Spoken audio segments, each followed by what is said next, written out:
बच्चों let's see this question. Integration दे रखा है जिसकी लिमिट दे रखी है -π/2 से +π/2 sin square X cos square x bracket sin x plus cos x dx। बच्चों मेरे को इस इंटीग्रेशन की वैल्यू निकालनी है।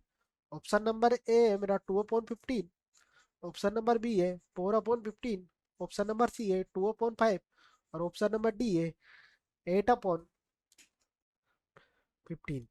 तो चलते हैं बच्चों सॉल्यूशन पे। बच्चों सॉल्यूशन के पहले मैं समझता हूँ की कंसेप्ट की मैं बात करूं कि बच्चों अगर मेरा इंटीग्रेशन हो -a2 plus A F of x dx, तो इस इंटीग्रेशन की वैल्यू बच्चों 2 times 0 to a F of x dx के बराबर हो जाएगी। अगर मेरा F of x minus x किसके इक्वल हो, एफ ऑफ एक्स मतलब एफ ऑफ एक्स क्या हो यहाँ इवन फंक्शन इवन। ठीक है बच्चों, और इसकी वैल्यू 0 हो जाएगी बच्चों इंटीग्रेशन की जब एफ ऑफ माइनस एक्स किसके इक्वल हो minus of F of x. जब एफ ऑफ एक्स क्या हो मेरा ओड ओड फंक्शन हो। ठीक है बच्चों, और बच्चों अगर मेरा कोस माइनस ऑफ एक्स की बात करूं तो ये किसके इक्वल होता है कोस एक्स के, क्योंकि साइन जो कोस होता है मेरा इवन फंक्शन होता है। वैसे मैं साइन की बात करूं साइन ऑफ माइनस एक्स किसके इक्वल होता है माइनस ऑफ साइन एक्स के। ठीक है बच्चों,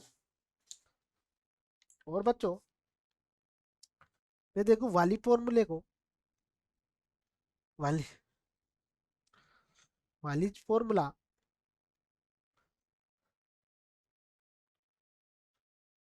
बच्चों वाली फॉर्मूला क्या कहता है कि अगर बच्चों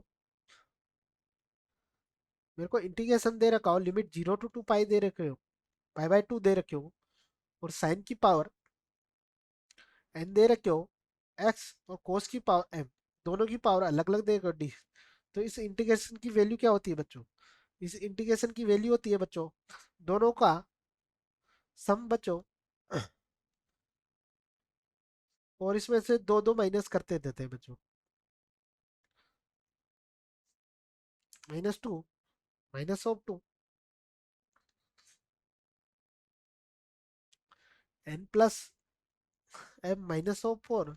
ये प्रोसेस कहाँ तक चलता है बच्चों जब मेरा 1 या 2 नहीं आ जाए।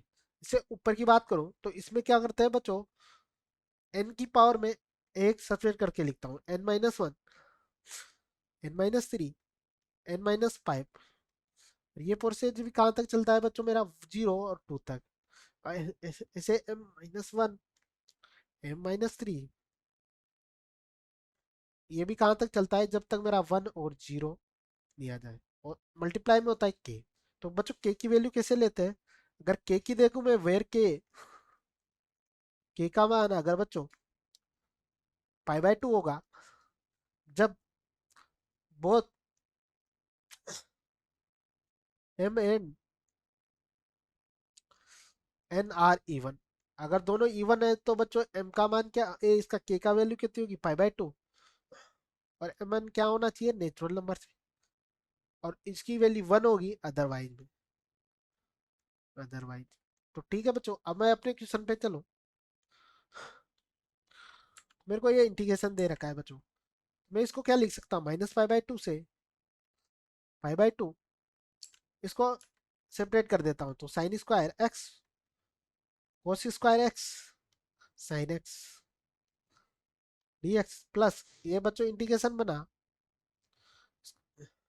-π/2 से π/2 sine square X cos square X sine X dx। ठीक है बच्चों, इसकी वैल्यू निकाल। अब मैं यहाँ x की जगह अगर बच्चों इसमें x की जगह -x पुट करूंगा इस वाले इंटीग्रेशन में तो ये तो हो गया पॉजिटिव ये पॉजिटिव पर साइन इनवर्स x क्या होगा नेगेटिव। तो ये क्या है ओड फंक्शन तो ये तो टेंस टू हो जाएगा 0 और बच्चों ये क्या है इवन फंक्शन तो ये इंटीग्रेशन क्या बन गया मेरा वो तो हो गया 0 और बच्चों ये हो गया 2 टाइम्स 0 to π/2 ये हो गया साइन स्क्वायर एक्स कोस की पावर वाली फॉर्मूले से इसकी वैल्यू निकालूंगा तो 1 अपॉन इन दोनों को ऐड करूंगा तो 5 आ रहा है बच्चों। दोनों ओड है, मतलब एक ओड है बच्चों और एक इवन है, तो यहाँ से 5 3 1, और इसको करूंगा तो 1 आ गया बच्चों, और इसका आएगा तो 2। अगर मैं इनको सिंप्लीफाई करूँ 4/15, तो मेरा 4/15 आंसर हो गया। देखते हैं कौन से ऑप्शन में। ऑप्शन नंबर बी इस क्वेश्चन का करेक्ट आंसर हो जाएगा। I hope you understood very well. Best of luck.